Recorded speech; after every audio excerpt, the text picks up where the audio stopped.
원하는지, 그리고 실제 어떤 프로세스로 일이 진행되며 헤드헌터는 어떠한 기준으로 인재를 선별하는지에 대한 말씀을 드렸습니다.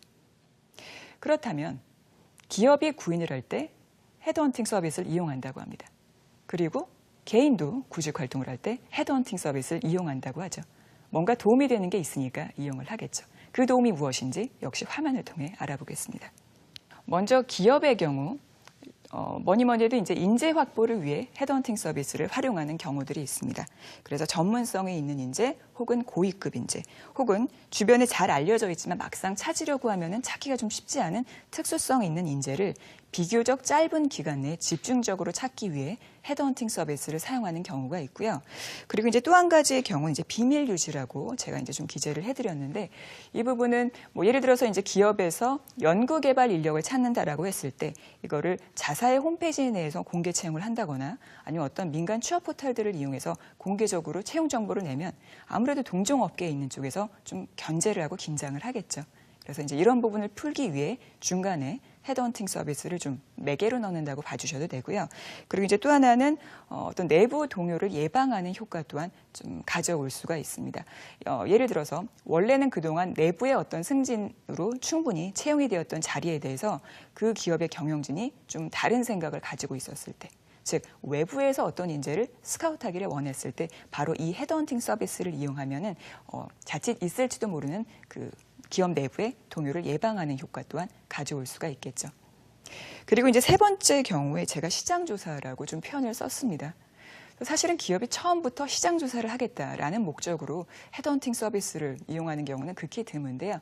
이 부분은 아마 이제 개인들께서 진행을 하시다가 연락이 굉장히 좀 잦게 되다가 어느 순간 연락이 조금 드물어진다라던가 아니면은 기업에서 오는 답변이 거의 없다라고 얘기가 나올 때 이 시장조사의 목적으로 바뀌었을 가능성은 상당히 높습니다.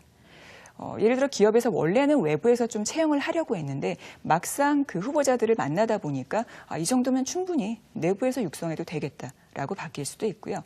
아니면 외부에서 좀 후보자들을 봤는데 우리 기업 내 어떤 연봉 테이블이나 여러 가지에 맞추는 게 좀 쉽지 않겠다. 그냥 내부로 돌리자. 라고 바뀌는 경우가 이에 해당이 됩니다. 그래서 이 경우는 사실 이제 진행하는 헤드헌터나 구직자 입장에서 그렇게 달가운 경우는 아니긴 하죠. 예. 그렇다면 이제 개인은 과연 서치폼, 이 헤드헌팅 서비스를 이용할 때 어떤 도움을 좀 받을 수가 있을까요? 첫 번째로는 뭐니 해도 이제 히든잡이죠.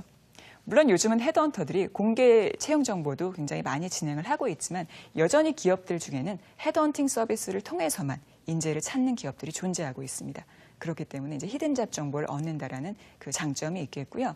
그리고 이제 두 번째는 잠재적 채용 기회라고 해서 지금 현재 진행되고 있지는 않지만 헤드헌터의 입장에서는 인재를 찾는 것뿐만 아니라 때로는 그러한 오더를 발굴하기 위해서 끊임없이 그 고객사인 기업을 만나는 역할을 병행을 하고 있습니다. 그렇기 때문에 여러분들께서 진행되는 채용 공고가 바로 없다 할지라도 상시로 이력서를 만약 접수해 두신다면 때로는 예기치 못한 좋은 기회를 얻으실 수도 있겠고요. 그리고 세 번째로는 채용 과정에 있어서 피드백을 받는다는 것 또한 헤드헌팅 서비스를 이용하는 좋은 장점일 수가 있을 겁니다. 예를 들어 지금이 내가 어떠한 단계에 와 있는지 그리고 또 어떠한 것을 유의해야 되는지에 대한 설명을 좀 들으실 수가 있겠고요. 그리고 이제 네 번째는 경력 관리라고 해서 특히 외국계 회사에 근무하시는 분들은 바로 이 부분의 효용을 굉장히 좋게 보고 계시고 헤드헌터가 얼마큼 나에게 자주 연락을 하는지가 곧 지금 시장 내에서의 나의 위치를 말해주는 거라고 보시는 경우 또한 존재하고 있습니다. 예, 그래서 지금까지 전반적으로 어떤 서치폼에 대한 개요를 좀 설명드렸다고 볼 수가 있고요. 지금 이 시간을 들으시는 여러분들께서 그러면 나도 헤드헌팅 서비스를 좀 이용을 해보면 좋겠다. 근데 주변에 아는 헤드헌터가 아무도 없다. 그러실 경우에 대비해서 이제 헤드헌터를 좀 찾는 방법에 대한 설명을 드리겠습니다. 화면을 보시면요.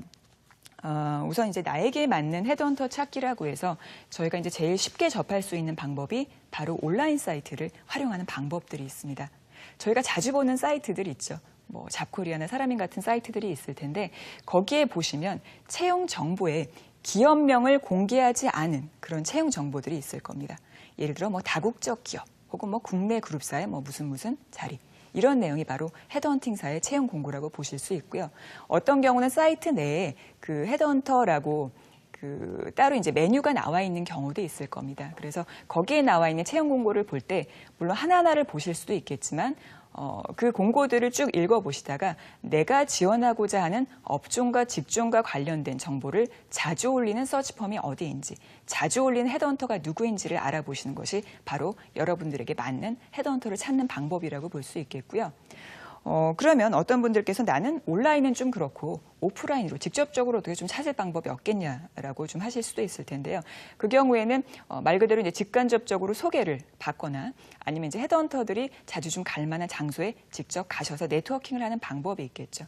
그럼 이제 제가 봤을 때는 가장 좀 추천드리고 싶은 방법은 직간접적인 소개를 요청하는 거라고 볼 수 있습니다. 그래서 내가 가고자 하는 업직종에 현재 종사하고 계신 분들에게 혹시 아는 헤드헌터가 있는지를 물어보는 것. 그게 바로 제일 빠른 방법이 되실 수가 있겠죠. 그리고 이제 지금 현재 사실 이제 헤드헌팅사가 굉장히 많습니다. 그리고 지금도 어떻게 보면 좀 새로운 것들이 좀 생겨나고 있을 수 있는데 헤드헌팅사 같은 일반 기업과 달리 규모가 그렇게 크지는 않고요. 근데 굳이 좀 알려져 있는 어떤 기업들에 대해 좀 설명을 좀 원하실 수가 있는데, 이 부분은 꼭 인지도가 있다라고 해서 꼭 좋은 헤드헌팅사라고 말을 하기도 좀 그렇고, 그렇다고 해서 지금 규모가 작다라고 해서 그러면 우리가 좀 이용하기 적절하지 않은 곳이냐라고 말하기 좀 어렵습니다. 그래서 일반적으로 그냥 외국계하고 그다음에 이제 국내 서치펌의 구분만 좀 드리자면, 예를 들어 여러분들께서 어떤 외국계 기업의 임원급 이상 혹은 지사장급 임원 이상의 그런 자리를 원하신다라고 하면은 그 해외에 본사를 두고 있고 한국에 지사가 들어와 있는 그 외국계 서치펌들을 이용하시는 게 좋습니다. 그리고 이제 국내에도 물론 메이저급의 그런 서치펌들이 좀 일을 하고 있는데요. 물론 그쪽에서도 외국계 기업의